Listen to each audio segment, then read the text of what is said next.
Mustafa is asking, have you ever seen Exodus Gods and Kings? I haven't. It alluded to the idea that Moses was probably mentally ill. Could you diagnose other prophets? Well, I think this is a very interesting question. Um, of course, we have to ask the question of, did these prophets actually exist? Or if we do have evidence that these people existed as historical figures and not mythological or mystical figures, um, do we have corroborating evidence that leads us to believe that these symptoms were actually arising? Because if you guys watch Abdullah Samir's channel, which I think is now called The Friendly Ex-Muslim, he often has Abdullah Gondal on the channel.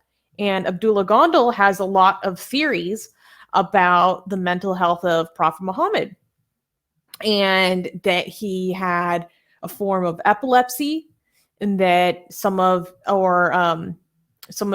the things that are talked about being experienced by Muhammad were maybe forms of mania, and a lot of other things. And he's very intricately studied this. But Armin has a big argument against this, which I will allow you to go into.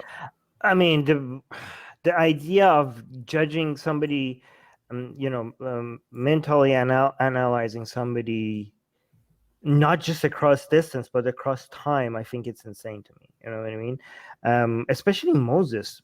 We don't even know if Moses was real. Yeah. I mean, actually, Moses is not real. Okay, probably not real. Like, the chances of Moses being real is very low. Can you mute me? Mute yourself, sorry. Because guys, Moses, come on.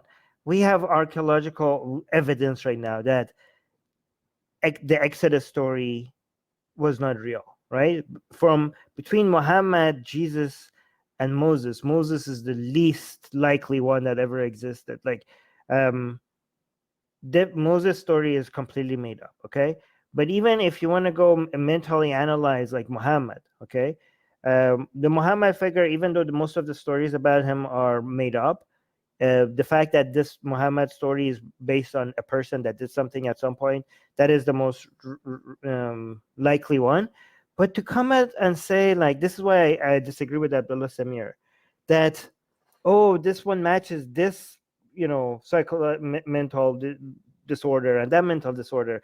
Like, we criticize people for trying to mentally do mental evaluations on people that they even people who are professionals, like mental health professionals, when they like try to come up and analyze someone's disorder through like TV, even though somebody exists right now, they get criticized by other mental health professionals that you can't do this. You don't have access to this patient.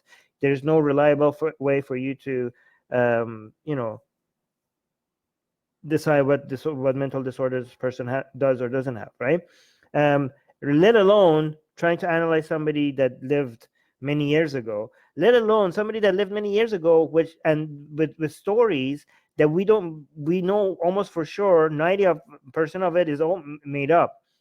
One reason, my hypothesis is that one reason maybe, like, for example, that so many of like people like, oh, look, but Muhammad's character matches this or this disorder and that disorder and this, this and that, blah blah blah, is maybe it was because we know, if you actually look at how the Hadith collection was, and Muhammad stories, the process in which these stories were made, a lot of them were political, a lot of them were stories that people made up for their own benefit. But maybe why a lot of them matches some of these mental disorders is because there were other people that came up with claims of prophethood, claims of hearing God, and these were common tropes within the stories of people that heard voices or thought that they were God or a prophet or something like that.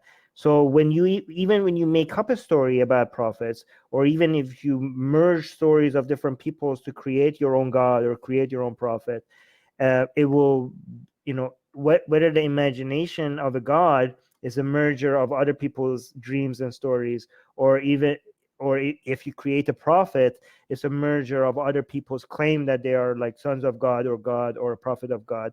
these psychological traits of the people that claim these things gets merged into one person. So maybe that's why you keep seeing these common traits being repeated and repeated over and over again in certain characters.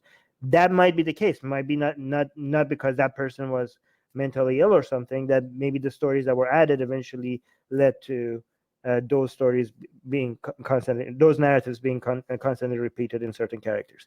That's a hypothesis. I have no idea if this is true, but just because it could be true, that means that people like Abdullah claims that Abdullah Samir is making about the prophet being mentally ill should not be taken at face value. Anyway. Hey guys, if you're a fan of Blasphemy and Sexy Callie, like me, then you need to be sure to subscribe to our newsletter, link in the description below.